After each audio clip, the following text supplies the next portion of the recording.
Բարև ձեզ հարգելի հեռուստադիտողներ, եթերում Աբովյան Թոքն է եւ ես Արման Աբովյանը։ Կրկին շնորհակալություն ձեր նամակների, ձեր առաջարկների համար, որովհետեւ Աբովյան Թոքի օրակարգը ձևավորում եք հենց դուք, հարգելի հեռուստադիտողներ։ Այսօր խոսելու ենք երկու թեմայի շուրջ։ Մեկը աշխարհաքաղաքական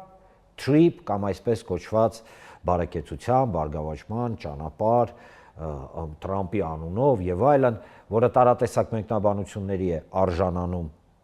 Եվ երկրորդը պարտադիր բժշկական ապահովագրության թեման, որը իմիջայլոց բավականին ակտիվ քննարկվում է Գագիկ Ծառուկյանի առաջարկ Հայաստանին կոնցեպտի ներքո։ Դե ինչ, սկսենք։ Եվ մեր առաջին հյուրն է Հայակվե միավորման անդամ, միջազգայնագետ Մենուա Սողոմոնյանը։ Բարև ձեզ, պարոն Սողոմոնյան։ Հազար բարի։ Շնորհակալություն, որ ընդունեցիք հրավերը։ Ես եմ շնորհակալ, որ հրավիրել եք, պարոն Աբովյան։ Տեսեք, պարոն Սողոմոնյան, մենք անդրադարձել էինք արդեն այս թեմային, խոսքը գնում է trip-ի, այսինքն Սյունիքով, հա, ինչ-որ մի ճանապարհի, չգիտեմ, չեմ ուզում միջանցք բառը օգտագործեմ, հա, այս պարագայում, բայց այնուամենայնիվ ինչ-որ պրոցեսի շուրջ, որը բավականին ակտիվ թմբկահարվում է իշխանությունների կողմից, թմբկահարվում է, հա, տարատեսակ, հա, ասենց ուժային կենտրոնների կամ միջազգային կառույցների կողմից, թուրքերը մի ձև են մեկնաբանում, ադրբեջանցիները մի ձև են մեկնաբանում, Հայաստանի իշխանությունը ինչ-որ ուրիշ ձև է մեկնաբանում,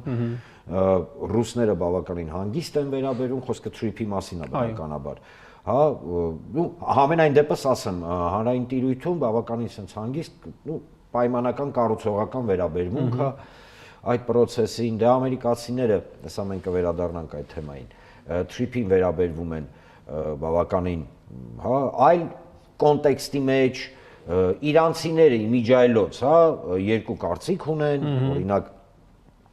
նախագահ Իրանի նախագահ Պեզեշկյանի գրասենյակ կամ արտգործնախարար Արաքչին բավականին sense, նու չեմ ասի դրական, բայց հանգիստ են, հա, գնահատում trip-ի առկայությունը, իսկ օրինակ հոգևոր առաջնորդ Ալի Խոմեյնիի եւ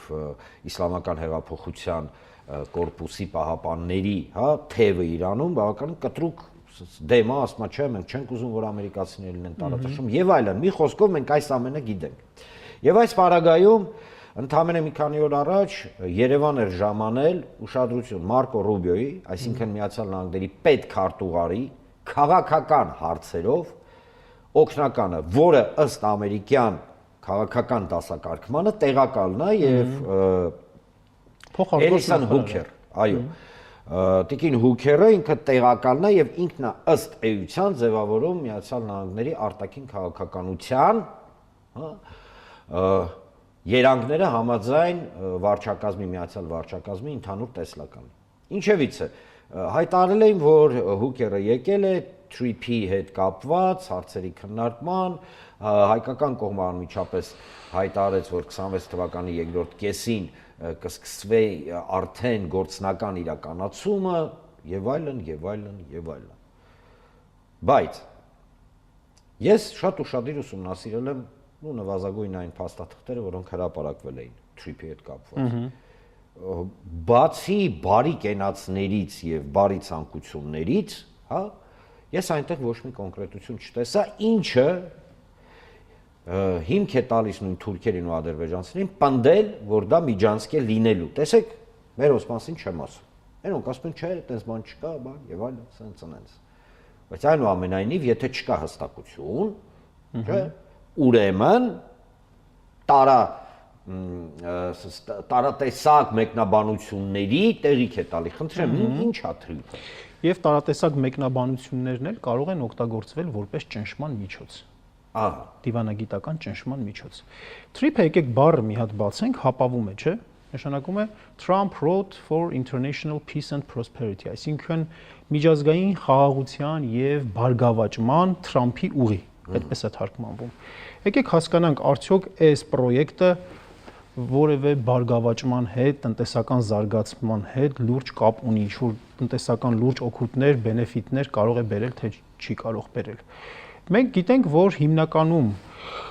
Սա ինչի համար է, սա հիմնականում Չինաստանից, Միջին Ասիայով եկող ապրանքները Ադրբեջանից փոխադրելու համար է դեպի Եվրոպա, Ադրբեջանով, չգիտեմ, Թուրքիայի տարածքով փոխադրելու համար է։ Հիմա եթե Ադրբեջանից Բաքվից, Թիֆլիսով գործող երկաթուղի կա, որը որ աշխատում է իր թողունակության, այս պահին աշխատում է իր թողունակության ոչ ավելի քան 15%-ի չափով։ Երկրորդ ուղու կարիքը կա զուտ տնտեսական իմաստով։ Եթե գործող երկաթուղի կա, Բաքվից Թիֆլիսով, այնուհետև Կարս, հա? Երկրորդ ուղու կարիքը կա, եթե 15%-ով է աշխատում։ Ես կարծում եմ, որ չկա։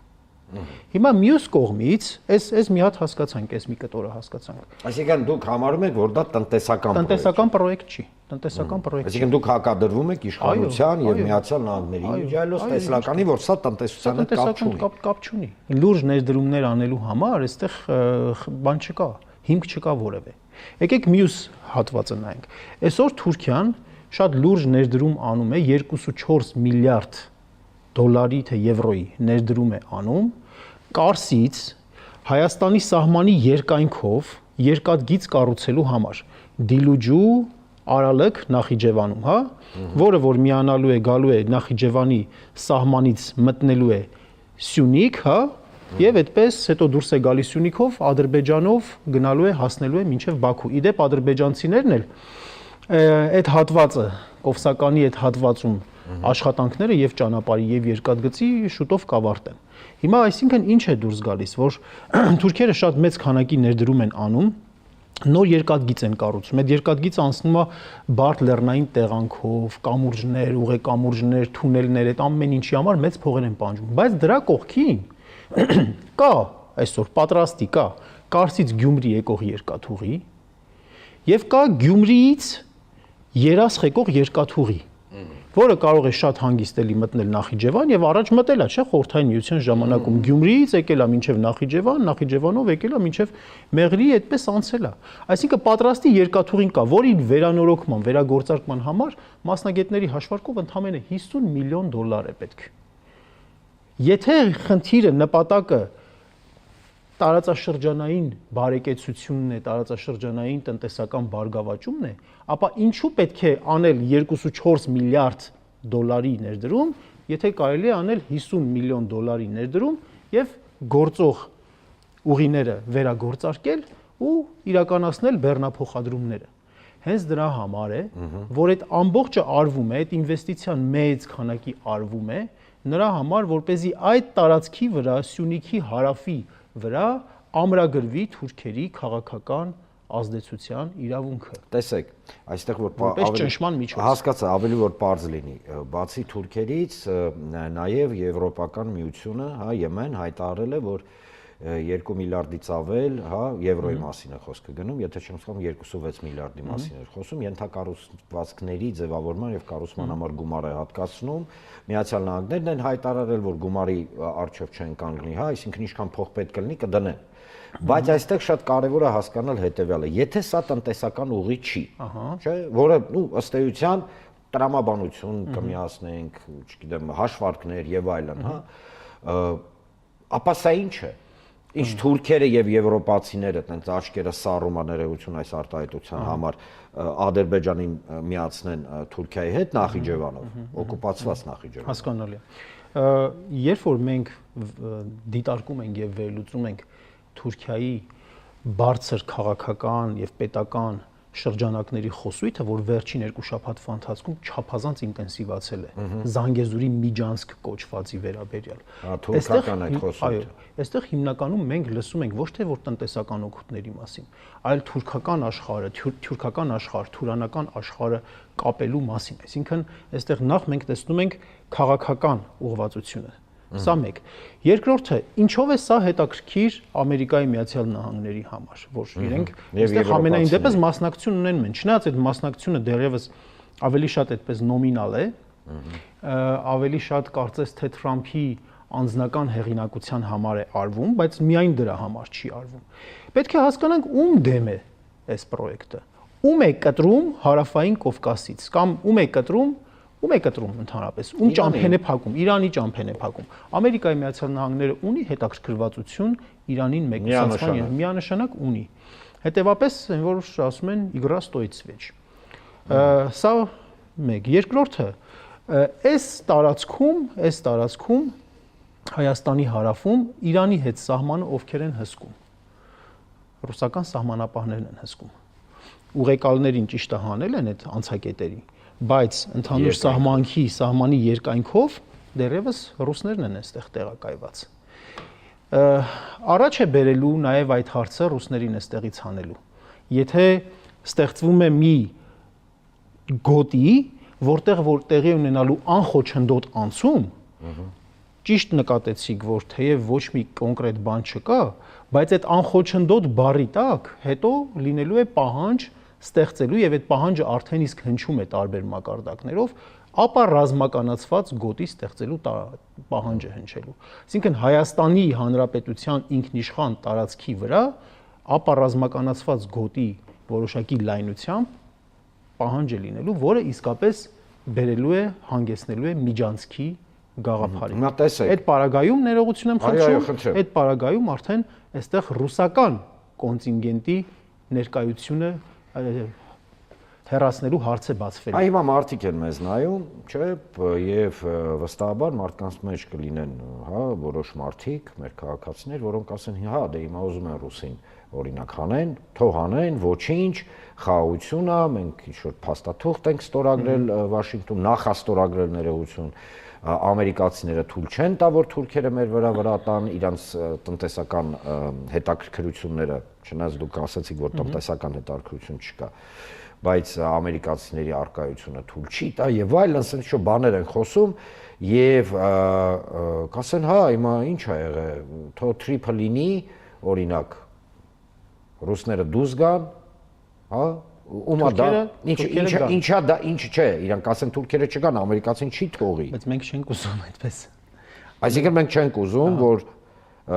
ինչ։ Հիմա շատ լավ, շատ ճիշտ եւ լեգիտիմ հարց եք տալիս, ամերիկացիները կթողնեն թե չեն թողնի։ Որպեսզի կարողանանք հասկանալ ամերիկացիները տեղյակ չեք հիմա, ամերիկացի առավոտից երեկո երազում են, դուք տեղյակ չեք, պարոն Սողոմոնյան։ Երազում են ոնց անեն, որ Հայաստանը լավ ապրի։ Իհարկե հեգնում են, միանշանակ հեգնում են, որովհետև մեկ-մեկ կարդում եմ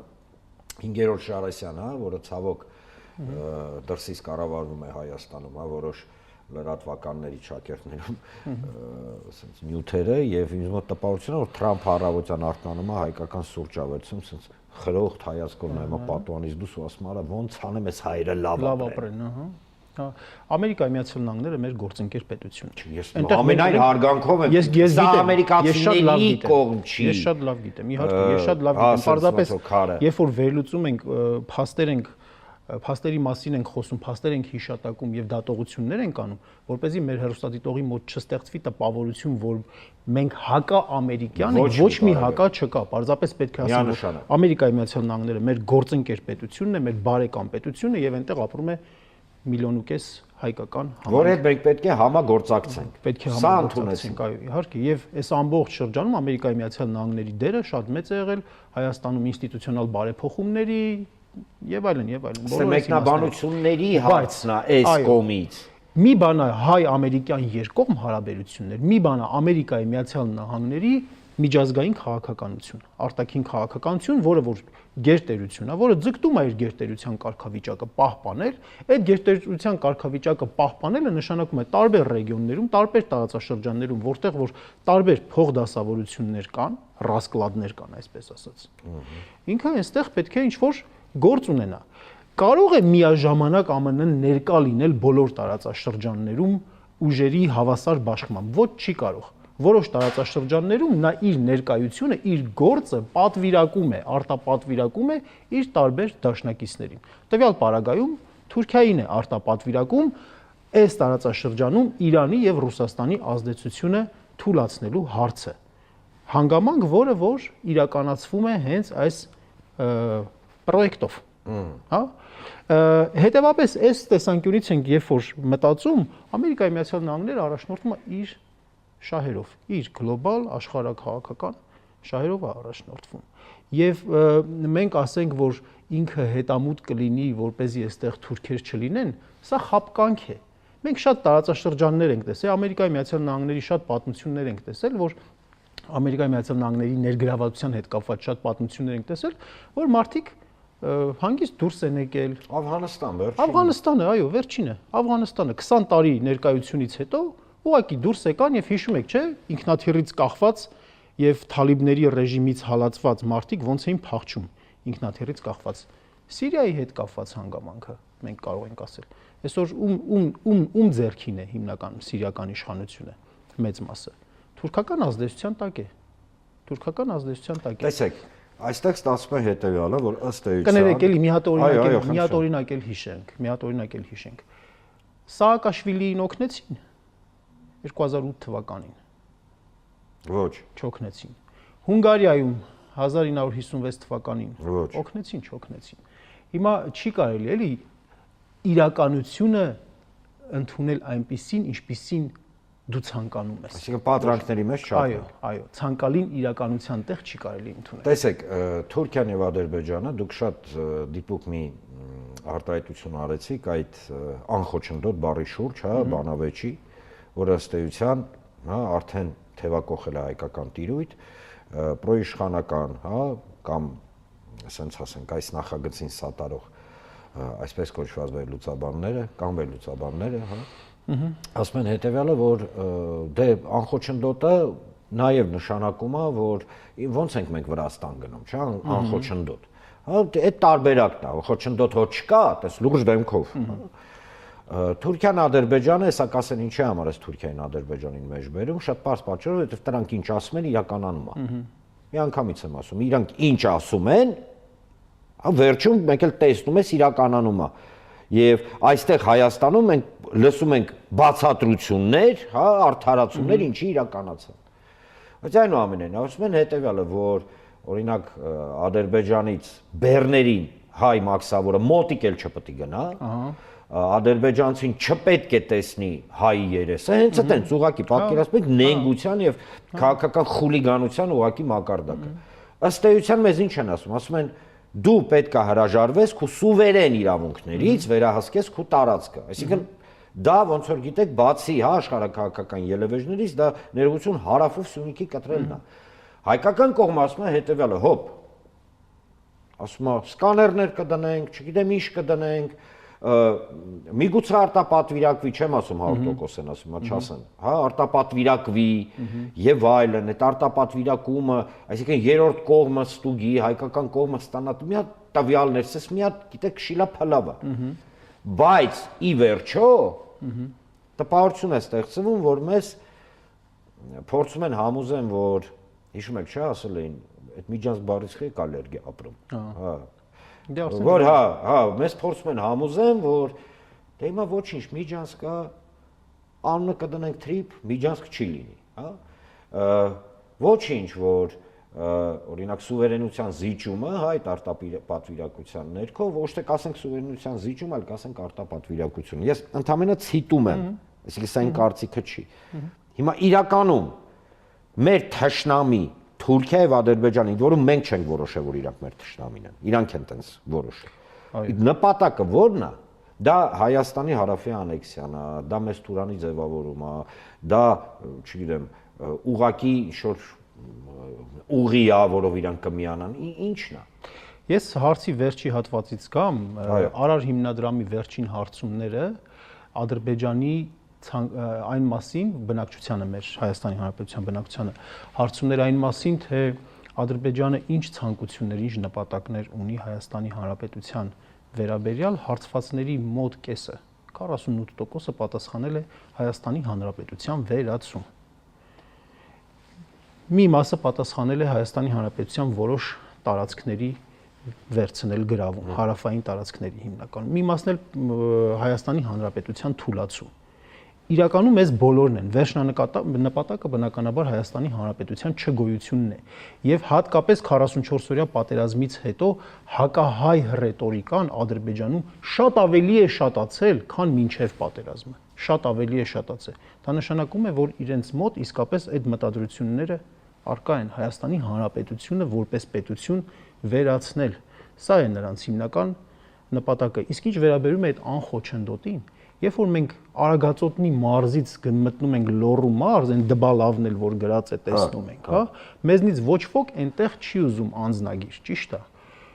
Այդ դա է անխոչնդոտը։ Երբ որ մենք գնում ենք Վրաստան, որ ասում են բան խոչնդոտ է, չէ, դա խոչնդոտով է, որովհետև տարբեր պայմաններ դու պետքա բավարարես, որպեսզի քեզ թողնեն մտնել Վրաստան։ Հիմա մենք պատկերացնում ենք արդյոք, որ ադրբեջանցիները մտնելու են Հայաստանով անցնեն եւ իրենց անձնագրի մեջ դրվելու է Հայաստանի Հանրապետության կնիք։ Այս պարագայում, երբ որ ինչ վերաբերում է այդ trip կոչվածի, հա, ես չեմ պատկերացնում։ Եվ հենց դրանից են կարճելու, այդ անխոչնդոտ բառից կարճելու են եւ պահանջները դնելու են։ Սա կործանարար այդ մեծ գործընթացի սկիզբն է։ Շնորհակալություն, ես եմ շնորհակալ։ Շնորհակալություն, հիշեցնեմ ձեզ հարգելի հեռուստադիտողներ, որ այսօր զրուցում էինք միջազգայնագետ Հայ-ԱԿՖ միավորման անդամ Մենուա Սողոմոնյանի հետ։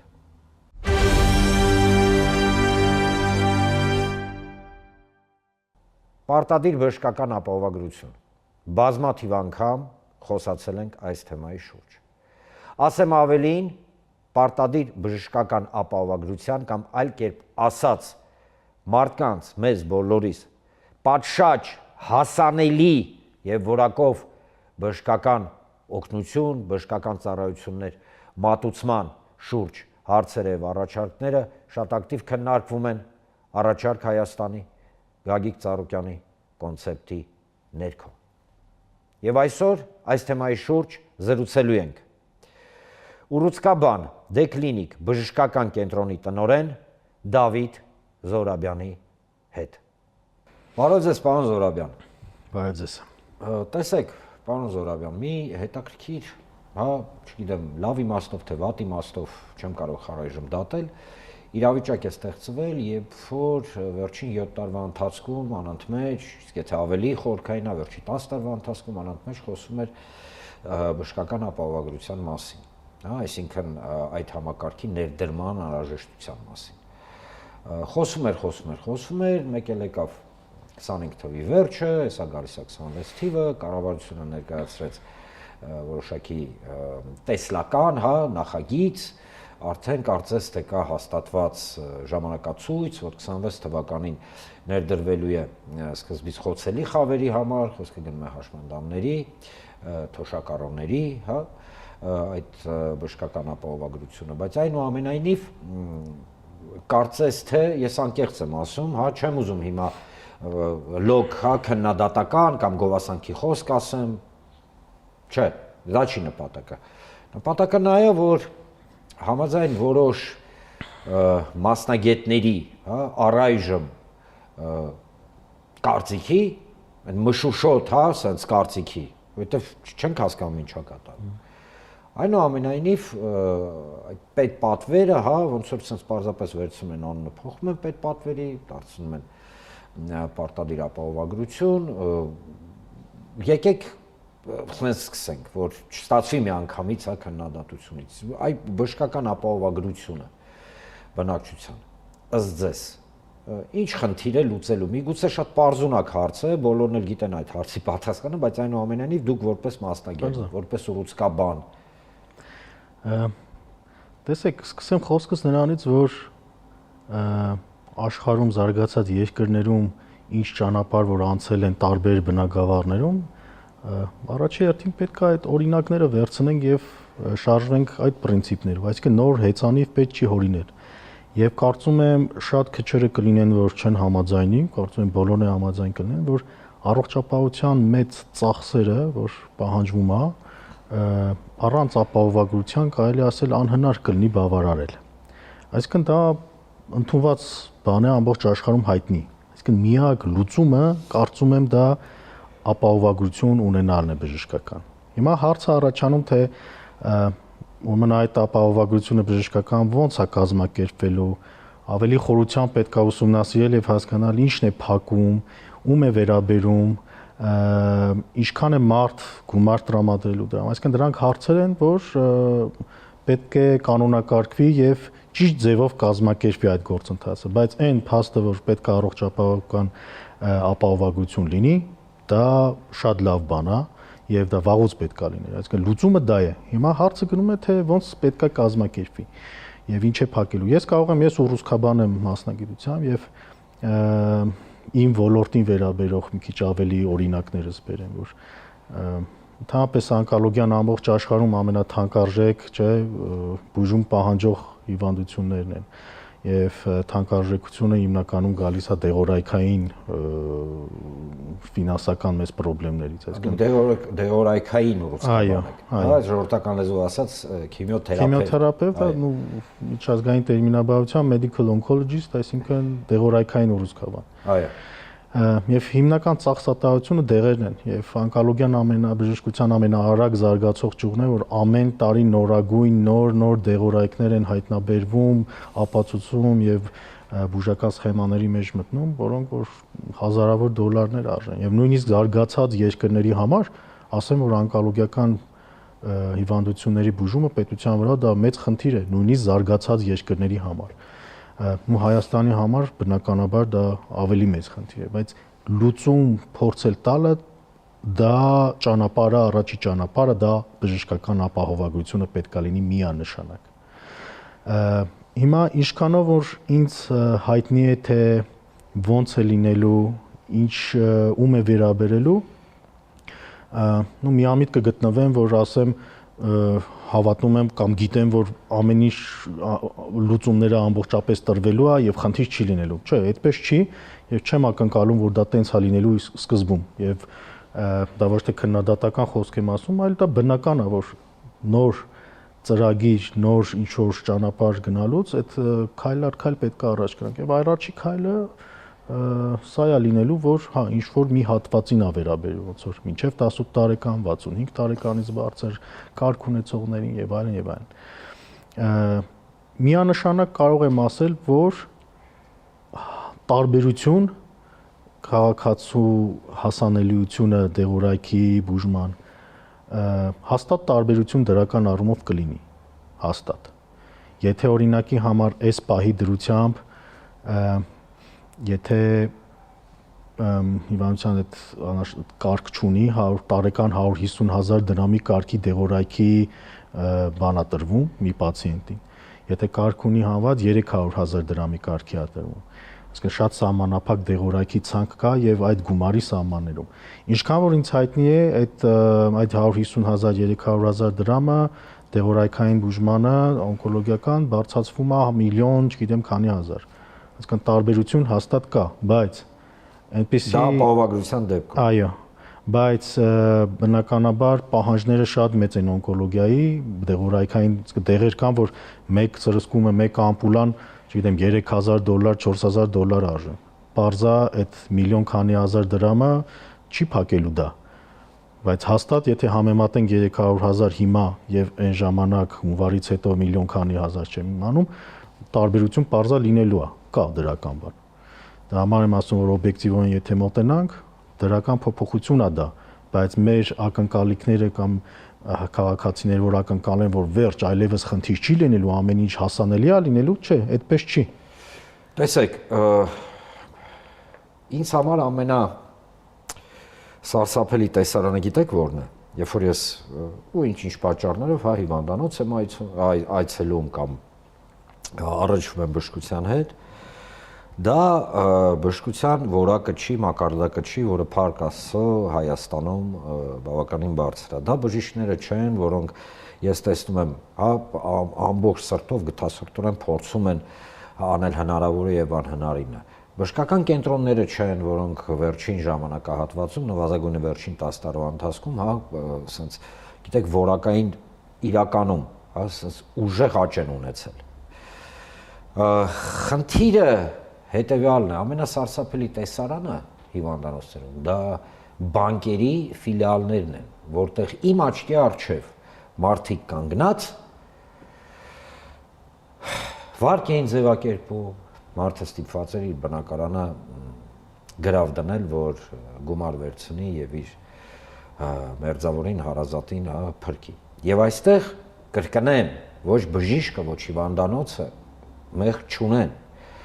Ես հիմա մեղավորներ չեմ ուզում փնտրեմ, ես ուզում եմ հասկանամ, տեսեք, դուք օրինակ եք բերում ուռուցքաբանությունը, որը այո ամենածախսատարներից մեկն է։ Ես օրինակ եմ բերում բացի ուռուցքաբանությունից, օրինակ կարդիոլոգիան, հա, սրտի հետ կապված հիվանդությունները, որը ոչ պակաս ծախսատար։ Առհասարակ յուրաքանչյուր հիվանդության բուժման եղանակը ինքը ծախսատար է։ Հիմա, երբ որ ներդրվում է պարտադիր ապահովագրական այդ համակարգը, հա, այդ պարտադիր ապահովագրական համակարգը ինքը իր նշանակությունը ըստիս, հա, ինքը պետք է լինի ոչ թե մարդուն ներողություն եմ խնդրում ժողովրդական լեզվով ասեմ, հա, ասես յոլա տանել ինչ որ մի ժամանակ, հա, այլ բուժել ու ճամփել տուն։ Հիմա, երբ որ դուք ասում եք, որ իսկ ես համաձայն եմ ձեզ հետ, որ խնդիր է, որովհետև այ մի սրվակը կարող է արժանա, չգիտեմ, դուք 3-4000 ասացիք, ես կարող եմ ասեմ 10, 12, 15, 20 Ինչպես այդ խնդիրը պետք է լուծվի, եթե նախնական փուլում, հա, կամ դե լավ հնդածս ապահովագրությունը այդ հարցը չի լուծում։ Կամ միգուցե լուծում է մասնակի։ Այդ ձեր կարծիքով։ Տեսեք, այստեղ նաև կարևոր է, կարծում եմ, տարբերություններ խմբեր, ենթախմբեր ստեղծվեն, թե ֆինանսները ուր են գնալու, ինչ հիվանդությունների դեպքում, ինչ փուլերի դեպքում, ինչ ծախսա։ Այսինքն ես եթե ավելի պարզ ասեմ, ճիշտ կհամարեմ, եթե համահավասար բոլոր օնկոլոգիական հիվանդությունները չֆինանսավորվեն։ Տարբերություններ լինի։ Օրինակի համար կանանց մոտ ամենահաճախ հանդիպող ուռուցքը չէ կրծքագեղձի քաղցկեղն է եւ բարեբախտաբար ավելի լավ ենթարկվող բուժման եւ տոկոսային մեծ բանով առողջացողները շատ են։ Հիմա դեղորայքներ կան, որոնք բավականին թանկ են եւ այդ մեկ տարվա միլիոն քանի հազար դրամի մեջ հաստատ չի տեղավորվելու եւ ճիշտ կլինի, որ այդ հիվանդությունը ունեցող մարդիկ լրիվ ֆինանսավորվեն, միլիոնից ավել է ֆինանսավորվի, որովհետև իրենք պոտենցիալ առողջացող բուժառուներ են։ Իմաստը ներդրումը շատ ավելի մեծ է այդտեղ։ Ինչ որ մի ցանկ, հա, հիվանդություն է, դու ոչ միայն ուռուցքաբանություն, առհասարակ ցանկը դրվի, բայց այստեղ մենք ունենք վտանգ, վտանգը զուտ բարոյահոգեբանականը մենք ոնց սեգրեգացնենք, հա, սա շատ լուրջ խնդիր է, բարոյահոգեբանական։ Մենք գիտենք, որ մեր ֆինանսը ամբողջապես չի հերիքելու։ Մենք ունենք լուծում, թե ուրեմն այդ ավելի քիչ գումարը որտեղ ավելի արդյունավետ ծախսվի։ Օրենք կա ռազմական բժշկության մեջ, որ չէ, մարտի դաշտում առաջինը օգնության ես հասնում, ցույց ես տալի օգնությունը բժշկական ոչ թե ամենածանր հիվանդին, այլ ավելի թեթև վիրավորին։ Դա օրենք է։ Մարտի դաշտում։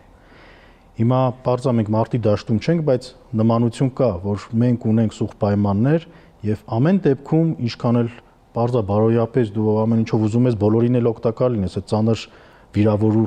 վիրավորում ունեցողին է պետքա փրկես, չէ՞, բայց դա օրենք է, որ ավելի թեթևին պետքա մարտի դաշտում օգնես։ Եվ նույնն այստեղ հիմա կա հիվանդություններ, բուժառուներ, որոնք առավել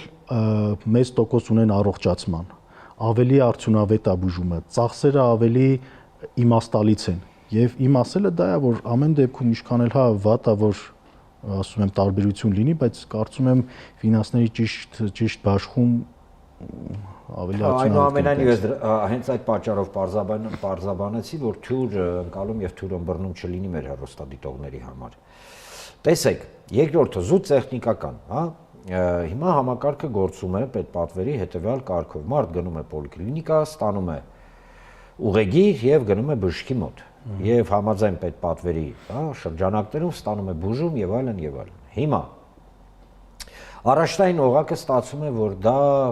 պոլիկլինիկաներն են։ Երևանում քիչ թե շատ պոլիկլինիկաների իրավիճակը բարվոք է, նորմալ է։ Դե մայրաքաղաքը պետքա տենց լինի։ Գյումրիում, եթե չեմ սխալվում, նույն վիճակն է։ Խոսքը գնում է քիչ թե շատ բարվոք վիճակի, Վանաձորում եւ այլն, բայց այստեղ մենք ունենք բազմաթիվ պոլիկլինիկաներ մարզ կենտրոններում, որոնք ոչ տեխնիկապես, ոչ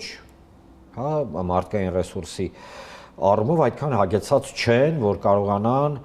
ճշգրիտ, ճիշտ ժամանակին սպասարկել այսօրվա պետպատվերի համակարգը։ Այսինքն այդ ուղեգիրը գրելը նես չի, որ բժիշկը նստում որոշում է այս ուղեգիր եմ գրում։ Դա ինչ որ հետազոտությունների ցանկ է եւ այլն։ Հիմա, երբ որ առաջնային օղակը, այսինքն պոլիկլինիկաները պատրաստ չեն, ապահովված չեն եւ խնդիր կա նվազագույնը, ուղեգիր դուրս գալու, որովհետեւ եւ որքանով ես տեղյակ եմ, ապահովագրության պարագայում էլ է նույն սիստեմը գործելու, բա ո՞նց է լինելու այդպես։ Տեսեք, ճիշտ եք ասում, ճիշտ հարց եք բարձրացնում, այդ հարցը նույնպես ինձ շատ հետաքրքիր է, թե դա ոնց է լուծումը տրվելու, որ մի տեսակ տպավորությունը այն է, որ պետպատվեր կոչվածը անունը փոխում ենք, դնում ենք պարտադիր բժշկական ապահովագրություն։ Այդպես չի լինի, եթե օրինակ վերաբերի, որ պացիենտը բուժառուն ընտրի, թե որ հաստատությունում է ուզում ինքը բուժումը ստանալ։ Եթե լիցենզավորված բուժ հաստատությունը եւ այդ բժշկական ծառայությունը մատուցում է, ուրեմն ինքը ուզում է գնալ այնտեղ բուժումը ստանալ, ինչ պատճառներից, բժիշկ կա, պայմաններ ա, չգիտեմ, այլ հարցեր են, ինքը նախընտրում է այնտեղ եւ սահմանափակված ինքը չլինի իր ընտրության մեջ, այսինքն եթե այսօրվա դրությամբ պետպատվեր հաստատություններին տրվում է կամ չի տրվում եւ հաստատություններ կան, որ մասնավոր են գործում եւ պացիենտը, եթե ուզում է այդտեղ բուժումը ստանալ, ինքը պետք է վճարի դրա համար, պետությունը մասնակցություն չի ունենում։ Հիմա ապահովագրության դեպքում կարծում եմ ճիշտ կլինի, որ ավելի լայն լինի այդ ցանկը եւ բուժ հաստատությունները, եթե գործում են, իրենք մաս կազմեն այդ ապահովագրական համակարգի մեջ ընդգրկվելով եւ բուժառուն իր իրավունքն է դիմի որտեղ որ կուզենա եւ բուժումը ստանա։ Այդ դեպքում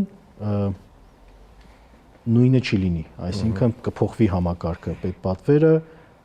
ապահովագրության գնաց եւ բուժառուն ընտրեց թե որտեղ բուժումը ստանա, եթե այդ ձևով եղավ։ Բայց ինձ հայտնի չի,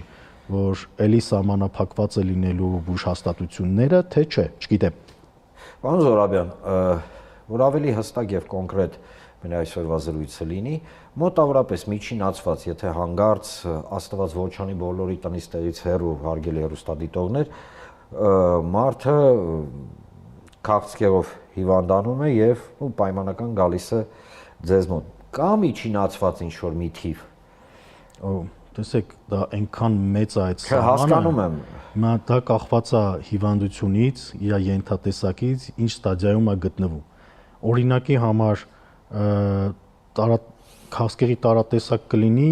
փուլ կլինի, որ պահանջվում է, չգիտեմ, կարող է պահանջվել ընդամենը 200,000 դրամի կարգի ծախս դեղորայքային, բայց բան էլ կլինի, որ կարող է տասնյակ հազարավոր դոլարների ծախս պահանջի։ Այսինքն ինչի համար եմ այս հարցը տալի, որովհետև օրինակ նույն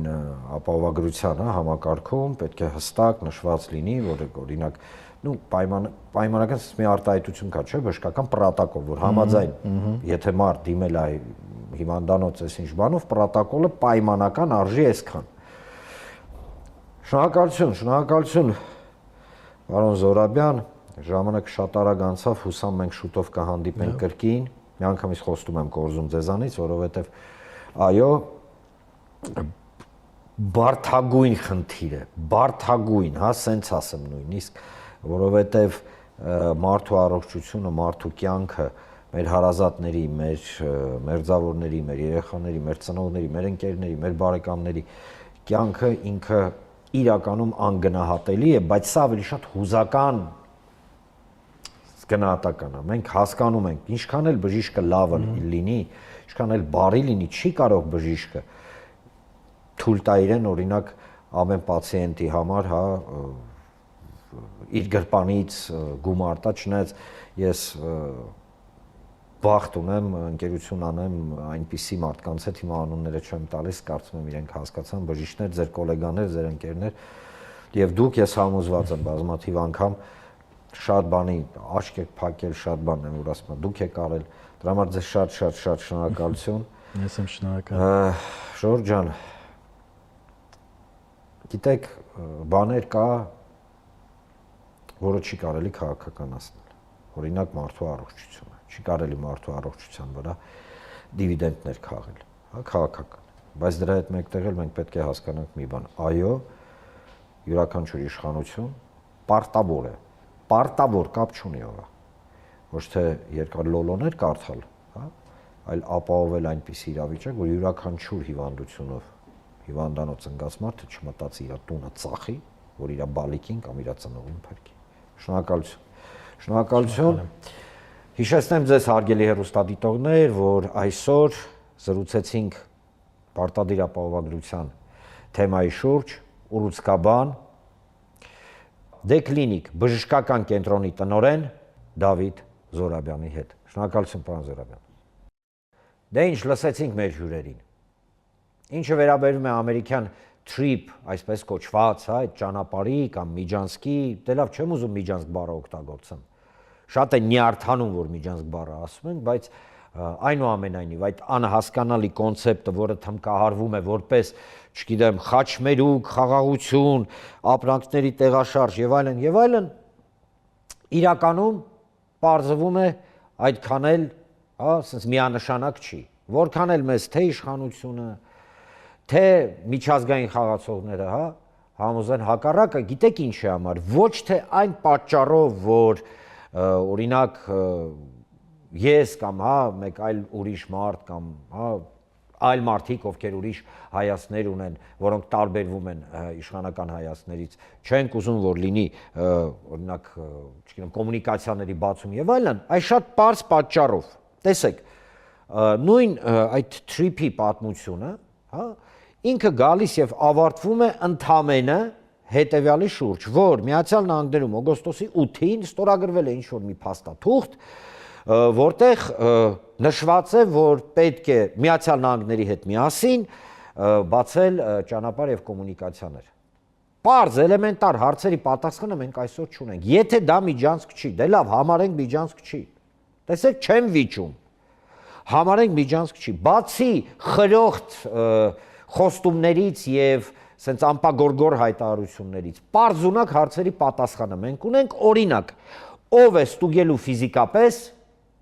ադրբեջանական բեռները եւ ադրբեջանի քաղաքացիներին, որոնք մտնելու են Հայաստանի Հանրապետության տարածք, ով է ստուգելու։ Հայ սահմանապահը տեսնելու է ադրբեջանցուն, անձնագիրը ձեռքից վերցնելու է, կնիքը խփելու է, որի վրա իդեպ այլևս Արարատ սարը պատկերված չի։ Մաքսավորը բացելու է այդ բեռնատարները թուրքական եւ ադրբեջանական, որոնք մտնելու են Հայաստանի տարածք։ Այո թե ոչ։ Մեզ ինչ-որ տես երկար բարակ բաներ են պատմում, արդեն, չգիտեմ, իրանք էլ են խճճվել, ես ոնց հասկանում, ինչ-որ քննարկումներ են տանում եւ այլն, եւ այստեղ հարկ եմ համարում ընդգծել, որ այստեղ ամերիկացիներին մեղադրելու չի։ Իրականում մեղադրելու չի, այդ մարդիկ իրանց շահերն են պաշտպանում, իրանց պետության շահերն են պաշտպանում, իրենց միևնույն է Հայաստանի Հանրապետության սուվերենությունը կիչնի, կբարձրանա եւ այլն, հավատացնում եմ ձեզ։ Իսկ հաշվի առնելով Թուրքիա եւ Ադրբեջանի նպատակները եւ նպատակային, ոչ թե հայտարարությունները, այլ գործողությունները, բավականին լուրջ կասկածի տեղ է առաջանում բոլորիս մոտ, դա ինչ է։ Կրկնեմ, ոչ ոք չի ասում, որ trip-ը վատ բան է, բայց բոլորս ուզում ենք ի վերջո հասկանանք, այդ ինչ է։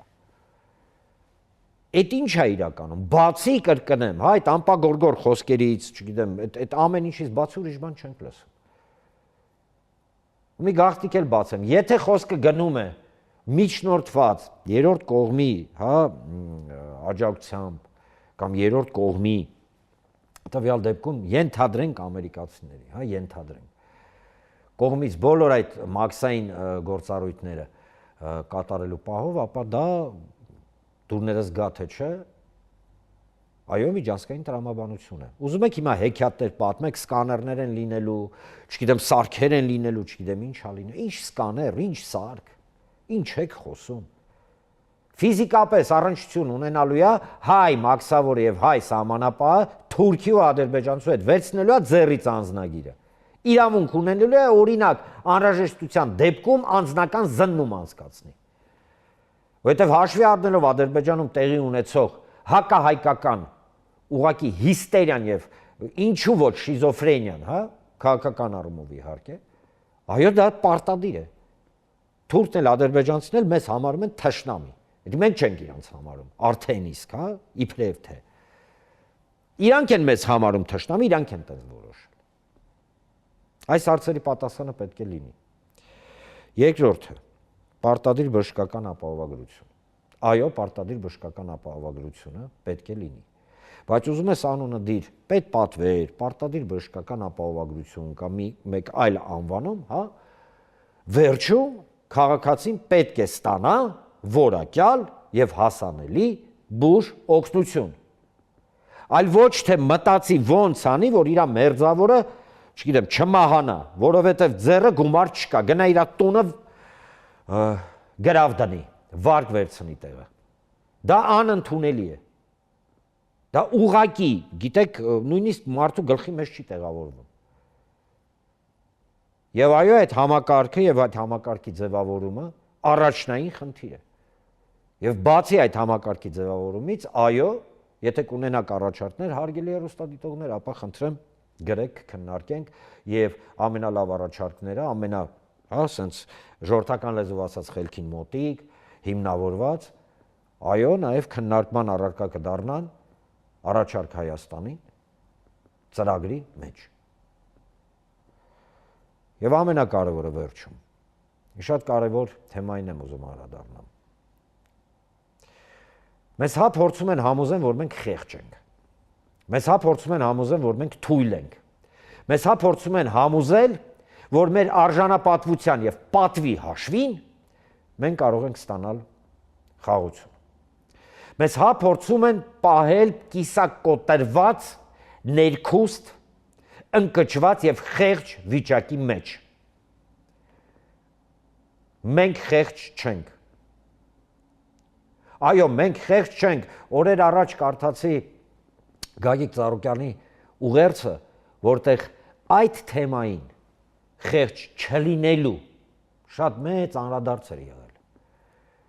Եվ այո, առաջարկ Հայաստանին ծրագրի մեջ անպայման լինելու են ներառված դրույթներ, որոնք թույլ կտան մեզ դուրս գալ